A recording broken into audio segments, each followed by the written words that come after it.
Hello dear student. आज जैसा कि आपको पता है कि बिहार बोर्ड का आज 10th का एग्ज़ाम था, मैथ का, है ना। मैथ सब्जेक्ट का आज एग्ज़ाम था। तो यह सेकेंड सिटिंग का मेरे पास एक क्वेश्चन पेपर है।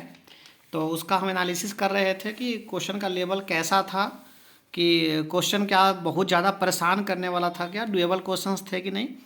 तो ओवरऑल यदि बात किया जाए तो ऑब्जेक्टिव जितने भी क्वेश्चंस हम देखे हैं, सभी के सभी क्वेश्चन बहुत अच्छे हैं, मतलब क्वेश्चन बनाने के लायक थे। हाँ, इजी टू मॉडरेट कहा जा सकता है। कुछ क्वेश्चन कैलकुलेटिव है, लेकिन ऐसा नहीं कहा सकता कि हाँ सभी के सभी क्वेश्चंस एकदम से मतलब मुश्किल थे या नहीं किया जा सकते थे। क्वेश्चन किए जाने वाले थे, ठीक है।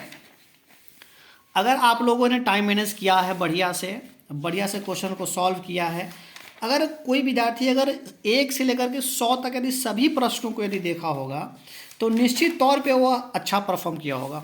क्यों बोल रहे हैं? क्योंकि वहाँ पे जो सबसे बड़ा इशू होता है एग्ज़ाम हॉल में, वो होता है टाइम मैनेज करना। यदि आप टाइम मैनेज किए होंगे तो सभी ऑब्जेक्टिव क्वेश्चन जरूर बने होंगे, ठीक है। और हमारे पास देखिए विकल्प है, हमारे पास क्या है, चॉइसेस है ना। आपको 100 क्वेश्चन दिया गया हुआ है, 100 क्वेश्चंस दिए गए आपको 50 ही तो बनाना है ना। तो जो क्वेश्चन टफ लग रहा है उस पर समय जा रहा है ना हमारा, तो समय बचाना है तो उसको छोड़ेंगे, नेक्स्ट क्वेश्चन ट्राई करेंगे। ये भी तो हमारे पास विकल्प है ना, ठीक है। एक क्वेश्चन में अटक करके अगर आप समय गंवा दिए होंगे तो निश्चित तौर पे अंत में आपको समय की कमी महसूस हुई होगी एग्जाम हॉल में, ठीक है। इधर अगर 100 टाइप के क्वेश्चंस के बारे में बात किया जाए तो सभी क्वेश्चंस आसान है ना। एक दो क्वेश्चन कैलकुलेटिव है जैसा कि हम देखे हैं इसमें, ठीक है। लेकिन हाँ, उसको भी प्रयास करने के बाद आसानी से सॉल्व किया जा सकता था, ठीक है। और उतना मुश्किल क्वेश्चन नहीं है, इतना कैलकुलेटिव पूछा भी जाना चाहिए। अगर सभी के सभी क्वेश्चन यदि ईजी आ जाएंगे तो फिर आपको एग्ज़ाम का कोई मतलब नहीं रह जाएगा, है ना।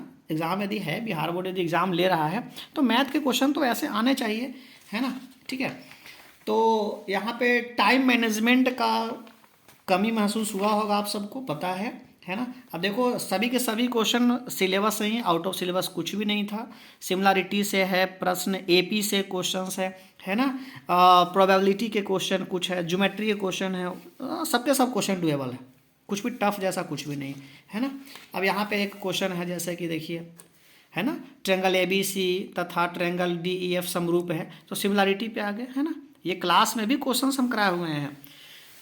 इधर ट्रिगो का क्वेश्चन है, देखिए 5 tan थीटा इक्वल टू 4 दिया हुआ है। आपको निकालना है 5 sin theta minus 3 cos theta sine theta plus 2 cos theta, है ना। आप इसे आसानी से निकाल सकते थे।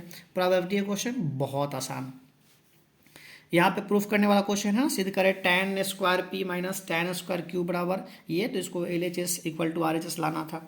यहाँ पे देखिए, यहाँ पे थेल्स थ्योरम का आप अगर यूज़ करते हैं, है ना, यहाँ पे दिया हुआ है ट्रेंगल ABC में PQ समानांतर है BC के, AP का मान 2 centimetre, PB 6 centimetre, AQ 4 centimetre और AC निकालना है। तो नीचे आप QC निकाल करके उसके बाद AQ को और QC को ऐड करते हैं तो आपका AC आसानी से निकल जाता। तो इसमें कुछ करना नहीं है क्वेश्चन में, ठीक है। यहाँ पे ग्राफ खींचना था आपको।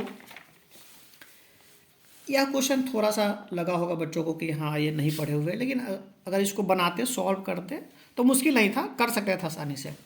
इक्वेशन बेस्ड क्वेश्चन देखिए, धारा के अनुकूल 2 घंटे में 20 किलोमीटर, धारा के प्रतिकूल 2 घंटे में 4 किलोमीटर तैर के जाना है ना। तो स्थिर जल में तैरने की चाल और धारा की चाल निकालना है ना, एक्स वाई का वैल्यू निकालना है। आप एक्स वाई मान के बना सकते थे, कुछ लोग यू भी मान के बनाते हैं, अब जैसे बनाइए, लेकिन हाँ ये बनाने वाला था, डुएबल क्वेश्चन था। यहाँ पे ये तो कंस्ट्रक्शन है, यहाँ पे माध्यिका निकालना था आपको, आसान क्वेश्चन। हाइट एंड डिस्टेंस, ये क्वेश्चन बहुत आसान क्वेश्चन है, करने के लायक क्वेश्चन है, इसको छोड़ के नहीं आ सकते थे, ठीक है। तो अगर ओवरऑल पेपर के बारे में यदि बात किया जाए तो इजी टू मॉडरेट कर सकते हैं, है ना। टाइम मैनेजमेंट जिन लोगों ने किया है उनका एग्जाम बढ़िया गया है ना।